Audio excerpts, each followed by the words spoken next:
Fernando Araujo एक सीधा साधा इंसान है जो दिन रात चरस फूकता है। उसका मानना है कि क्रिएटिविटी का सीधा कनेक्शन आपके ब्रेन से है, विच इज ट्रू। और ब्रेन रिलैक्स रहेगा तो आपकी क्रिएटिविटी नेक्स्ट लेवल पे पहुंच जाएगी। तो ये एक क्रिएटिव पेंटर है, एक जूडो इंस्ट्रक्टर है और एक साइकियाट्रिस्ट भी है। नहीं, साइकियाट्रिस्ट नहीं है। मैंने बिना फंबल करे साइकियाट तो ब्रेन को रिलैक्स रखने के बावजूद भी इसे ऐसा लगता है कि लाइफ में अभी भी कुछ मिसिंग है। एक रात सड़क पे गेड़ियां मारते हुए वो सिगरेट पीने लगा। तभी एक कार उसकी सिगरेट जलने से पहले ही उसे बुझा के चली गई। फ्रस्ट्रेशन में उसने सिगरेट फेंक दी, जो बारिश के पानी में तैरते हुए सीवर में चली गई, वो भी ठीक बैंक के सामने। तभी उसके दिमाग में एक पागलपन वाला आइडिया आया। अगले दिन वो अपने एक दोस्त सेबेस्टियन के पास गया, जो कि एक सिविल इंजीनियर था। फर्नांडो ने उसे बैंक लूटने का आइडिया बताया। सेबेस्टियन को उसका आइडिया पसंद तो आया, लेकिन इस आइडिया को रियलिटी में बदलने के लिए उन्हें काफ़ी एक्सपेंसिव टूल्स और इक्विपमेंट्स चाहिए थे, और ये चीज़ें आएंगी पैसों से, जो इन दोनों में से किसी के पास भी ना था। इसलिए फर्नांडो पैसे वाली पार्टी डिबाउजा के पास गया, लेकिन हकीकत में डिबाउजा कंगाल था। मैंने आईफोन भी किस्तों पे लिया था और अब मुझसे उसकी किस्त भी ना भरी जा रही, तो मेरी तरफ से तो ना है। लेकिन उसने फर्नांडो को अपने दोस्त मारियो के पास जाने के लिए कहा। मारियो तो नेक्स्ट लेवल फिल्म है। वो रात को एक कंपनी से चोरी करके ऐसे निकल रहा जैसे अपने ससुराल से निकल रहा हो। अगले ही पल उसकी सासू माँ ने उसे देख लिया। अरे आपने तो मुझे डरा ही दिया। मैं तो यहाँ कुछ फाइल्स लेना आया था।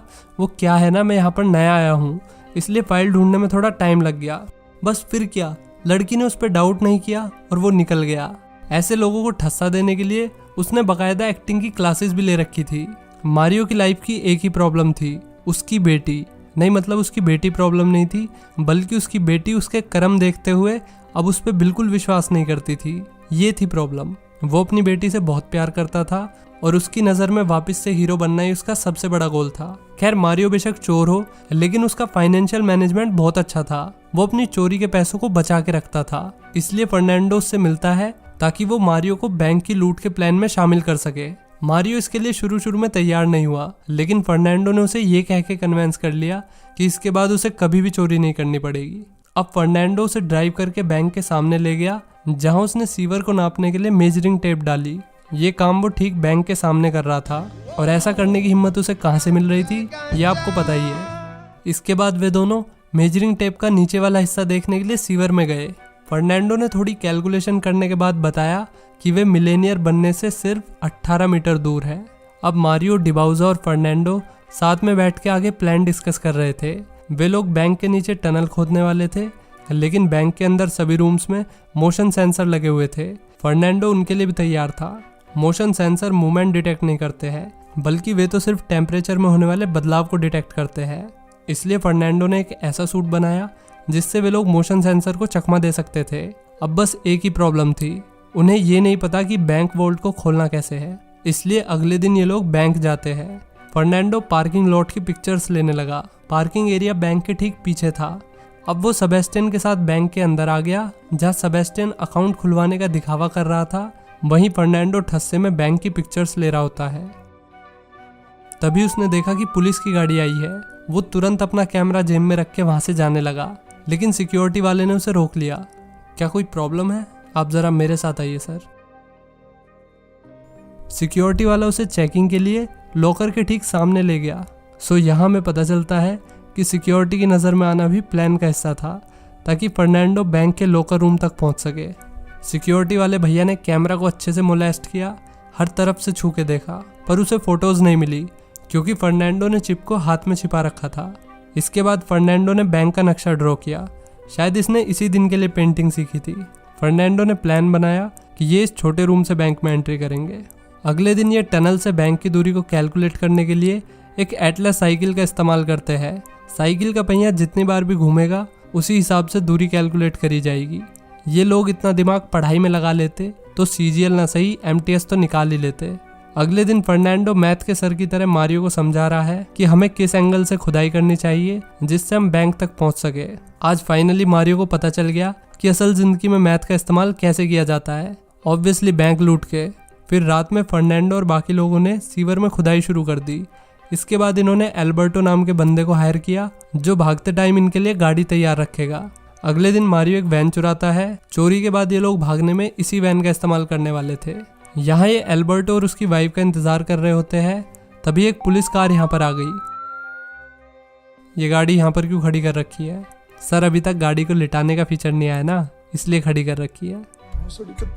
तभी एल्बर्टो और उसकी वाइफ आ जाती है। उन्होंने सिचुएशन संभालते हुए कहा कि ये लोग हमारा इंतजार कर रहे थे। इस लेडी को देखकर पुलिस का सारा शक दूर हो गया। ये मारियो कुछ टीनू आनंद जैसे नहीं लग रहे? कमेंट करके बताना कि मुझे ही लग रहे हैं या आपको भी। रात में इनकी खुदाई भी जारी थी। ये वर्ड बड़ा सोच समझ के बोलना पड़ता है कि कहीं कुछ ऊपर नीचे ना हो जाए। खैर खुदाई करते हुए एक एक्सीडेंट हो गया जिसमें इनकी ड्रिल टूट गई। फर्नांडो ने कहा टेंशन नोट, अपना भाई सुपर मारियो बहुत पैसे वाला है। ये सुनकर मारियो का दिमाग घूम गया क्योंकि वो पहले इस प्रोजेक्ट में बहुत पैसे लगा चुका था। उसी रात फर्नांडो अपनी बंदी के साथ सस्ते नशे कर रहा था। इन तारों को देख रही हो बेबी? ये तारे उन तारों से बिल्कुल अलग है जिन पे हम कपड़े सुखाते हैं। वैसे ये तारे आसमान में दिखते तो है पर होते नहीं हैं। ये सुनते ही फर्नांडो की दिमाग की बत्ती जली। वो सीधा मारियो के पास गया और फर्नांडो ने उसे उसका मास्टर प्लान समझाया। बैंक दिन या रात दोनों टाइम में सिक्योर रहता है। अगर कोई मेन गेट से चोरी करने के लिए घुसे तो उसको पकड़ने के लिए भी अच्छे इंतजाम है, और अगर कोई टनल खोद के घुसने की कोशिश करे तो उसे रोकने के लिए भी बैंक ने काफ़ी सारे डिवाइसेस लगा रखे हैं। लेकिन अगर कोई एक साथ ये दोनों काम करे तो उस वक्त बैंक कुछ नहीं कर पाएगा। इन शॉर्ट, ये लोग दिन दहाड़े मेन गेट से घुसेंगे ताकि पुलिस को लगे कि ये कोई नॉर्मल चोरी है और वे इन्हें ईजिली पकड़ सकते हैं। लेकिन ये घुसेंगे तो मेन गेट से, लेकिन बाहर निकलेंगे टनल से, जो कि पुलिस ने कभी सोची ना होगी। मारियो भी लाइक मस्त प्लान। बैंक रॉबरी वाले दिन ये सब अपनी उंगलियों पे ग्लू लगा लेते हैं ताकि फिंगरप्रिंट छुपाए जा सके। सेबेस्टियन अपना काम करने के लिए सीवर से होते हुए जाता है, जबकि फर्नांडो और बाकी लोग भेस बदल के बैंक में घुसते हैं। मास्क पहनने के बाद मारियो और डिबाउजा फर्स्ट फ्लोर को संभालते हैं और फर्नांडो और एल्बर्टो ग्राउंड फ्लोर को। सिक्योरिटी गार्ड ने इन्हें सीसीटीवी पे देखते ही पुलिस को बुला लिया। अब मारियो कैशियर को बैग में पैसा भरने के लिए बोलता है, जबकि एल्बर्टो पार्किंग में जाके वहां का गेट बंद कर देता है। पुलिस बैंक के बाहर आ चुकी थी, इसलिए फर्नांडो ने एक बंदे को गन पॉइंट पे ले लिया और पुलिस को धमकाया कि अगर उन्होंने अंदर घुसने की कोशिश की तो बैंक में लाशें बिछा दी जाएगी। इसी के साथ फर्नांडो ने अपने साथियों को बताया कि चोरी का फेज 1 कंप्लीट हो चुका है। ये सुनते ही मारियो ने सिक्योरिटी वाले को बाहर आने के लिए कहा। सिक्योरिटी गार्ड पहले तो बाहर को न चले, लेकिन मारियो ने उसे धमकाया और फाइनली वो बाहर आ गया। उसने सिक्योरिटी गार्ड की बंदूक ले ली और उसे बाहर भेजने से पहले एक फ़ोन दिया कि पुलिस अगर उससे कांटेक्ट करना चाहे तो इस फ़ोन से कर सकती है। इसके बाद इन्होंने सारे सीसीटीवी कैमरा बंद कर दिए। फिर फर्नांडो एक छोटे से रूम में जाके वहाँ पे लगा कैबिनेट हटाता है। दूसरी तरफ से सेबेस्टियन दीवार तोड़कर अंदर घुस गया। इसके बाद ये दोनों गाड़ी में से एक मशीन लाते हैं और फिर वोल्ट में आकर उस मशीन को असेंबल करने लगते हैं। फिर हमें फ्लैशबैक में दिखाया जाता है कि सेबेस्टियन ने एक कैनन पावर मशीन बना ली थी जो मात्र 7 सेकंड में लॉकर को तोड़ सकती थी। इसके बाद सबने अपनी घड़ी में टाइमर सेट कर लिया और सेबेस्टियन और फर्नांडो लॉकर्स को तोड़ने में लग गए। यहाँ टोटल 400 लॉकर थे, इसलिए इन्हें सारे लॉकर्स को तोड़ने में टाइम लगने वाला था। इधर पुलिस को सिक्योरिटी गार्ड की मदद से अंदर की सिचुएशन के बारे में पता चलता है। दूसरी तरफ फर्नांडो और सेबेस्टियन लॉकर्स को तोड़ने में लगे हुए थे। अचानक मारियो को छत पे पुलिस के चढ़ने की आवाज़ आई। उसने तुरंत पुलिस वाले को कॉल करके धमकाया। यहाँ फ्लैशबैक में हमें पता चलता है कि फर्नांडो ने इस सिचुएशन के लिए भी तैयारी कर रखी थी। उसने मारियो को आर्ट ऑफ नेगोशिएशन बुक पढ़वाई ताकि वो पुलिस के साथ अच्छे से नेगोशिएट कर सके। मारियो ने कैप्टन से कहा कि अगर जनता की जान प्यारी है तो अपने आदमियों को छत से वापस बुला लो। कैप्टन ने वैसा ही किया जैसा मारियो ने उससे करने को कहा था, लेकिन फिर भी उसने 2 स्नाइपर्स को सामने वाली बिल्डिंग में भेज दिया ताकि मौका मिलने पर चोरों का भेजा उड़ाया जा सके। सुपर मारियो ने सरकारी वकील से मिलने की डिमांड करी। कैप्टन ने उससे कहा कि वकील 1 घंटे में यहाँ पर पहुंच जाएगा। इधर फर्नांडो और सेबेस्टियन अभी तक कई सारे लॉकर्स तोड़ चुके थे जिनमें बहुत सारा कैश, गोल्ड और कीमती चीजें थी। ऊपर एक फोन बजता है। ये फोन दादी का था। दादी ने बताया कि आज उनका बर्थडे है। ये सुनते ही मारियो दादी के पास बैठ गया। वैसे भी बुढ़िया के पास कम ही बर्थडे बचे थे सेलिब्रेट करने के लिए, इसलिए मारियो ने एक जने से चॉकलेट लेके दादी का बर्थडे सेलिब्रेट कर दिया और फिर बर्थडे गिफ्ट के तौर पर दादी को बाहर भेज दिया गया। इसके बाद सरकारी वकील भी आ गया। जैसे ही सरकारी वकील ने मारियो से बात करी, मारियो उसे गाली देने लगा और कहने लगा कि मुझे इससे कोई बात नहीं करनी है। अब मारियो अपने वकील से बात करना चाहता था। जब कैप्टन ने उससे उसके वकील का नंबर मांगा तो मारियो ने वहाँ के ही किसी हॉस्टेज का नंबर दे दिया और फिर आवाज़ बदलकर खुद का ही वकील बनकर कैप्टन से बात करने लगा ताकि उसके साथियों को थोड़ा और समय मिल सके। अब मारियो फर्स्ट फ्लोर पे हॉस्टेजेस को संभाल रहा था, जबकि फर्नांडो और बाकी लोग लूट के सामान को टनल में ट्रांसफ़र कर रहे थे। तभी बाहर कैप्टन की नज़र सीवर पर पड़ी और उसने आइडिया लगा लिया कि लुटेरों ने बाहर निकलने का दूसरा रास्ता बना लिया है। इसी बीच लूट का सामान बोट में चढ़ाने के बाद फर्नांडो ने अपने सारे हथियार पुलिस के लिए वॉल्ट में छोड़ दिए। तभी हमें फ्लैशबैक में दिखाया जाता है कि उनके सारे हथियार नकली थे, क्योंकि फर्नांडो किसी को भी हर्ट नहीं करना चाहता था, इसलिए वो लोग नकली हथियार लाए थे। इसके बाद मारियो होस्टेजेस को फर्स्ट फ्लोर पे छोड़ के फर्नांडो के पास आ जाता है। मारियो के जाने के बाद होस्टेजेस को जैसे ही मौका मिला उन्होंने अपने फ़ोन उठाए और बाहर खड़े अपने रिश्तेदारों को फ़ोन करने लगे। ये देखते ही कैप्टन ने एक टीम को बैंक के मेन गेट से अंदर भेजा, जबकि दूसरी टीम को सीवर के रास्ते से जाने के लिए कहा। सुपर मारियो वहाँ फटाफट पोछा लगा के टनल से होते हुए अपने साथियों के पास आ गया। यहाँ पर हमें एक और फ्लैशबैक दिखाया जाता है। फर्नांडो जानता था कि पुलिस सीवर के बारे में पता लगा लेगी, इसलिए उन्होंने सीवर के मुंह पे एक बांध बना दिया जिससे वे पानी के बहाव की अपोजिट डायरेक्शन में जा सके, वो भी एक मोटर बोट से। दूसरी तरफ कैप्टन उस रूम में पहुंच गया जहाँ पे टनल था। लुटेरों ने टनल का मुंह एक बॉम्ब से ब्लॉक कर रखा था।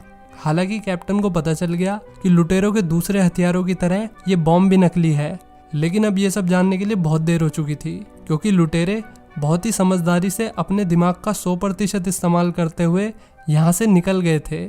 अब इनके पास चोरी का इतना पैसा था जितना पॉलिटिशियंस के पास भी नहीं होता। इन्होंने पैसे को आपस में बराबर बांट लिया। अब कुछ महीने बीत चुके थे, सभी लोग अपने सपनों की जिंदगी जी रहे थे। हालांकि एक दिन एल्बर्टो की वाइफ ने उसे चीट करते हुए पकड़ लिया। वो उस पर इतना भड़की हुई थी कि उसके खिलाफ पुलिस में रिपोर्ट करने चली गई। उसने पुलिस को बैंक रॉबरी के बारे में भी सब कुछ बता दिया, जिसकी वजह से एक एक करके सब पकड़े जाने लगे।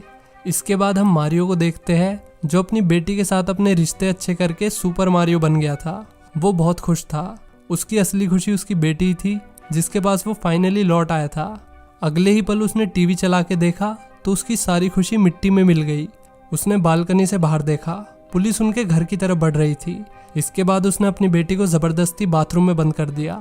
वो नहीं चाहता था कि उसकी बेटी अपने बाप को इस हाल में देखे, पर पुलिस ने तो उसकी बेटी को भी नहीं छोड़ा। उन दोनों को हथकड़ी लगाकर ज़मीन पर लेटा दिया गया। दूसरी तरफ फर्नांडो, जो कि किसी पहाड़ी एरिया में कैंपिंग कर रहा था, उस तक भी पुलिस पहुंच गई थी।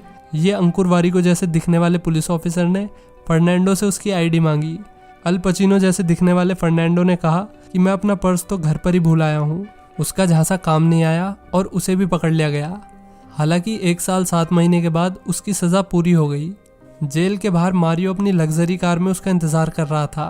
फर्नांडो ऐसी सिचुएशन के लिए भी पहले से ही तैयार था, जिसमें अगर वे पकड़े गए तो भी उन्हें कम से कम सज़ा मिले। इसलिए उसने असली हथियारों की जगह नकली हथियार इस्तेमाल किए थे।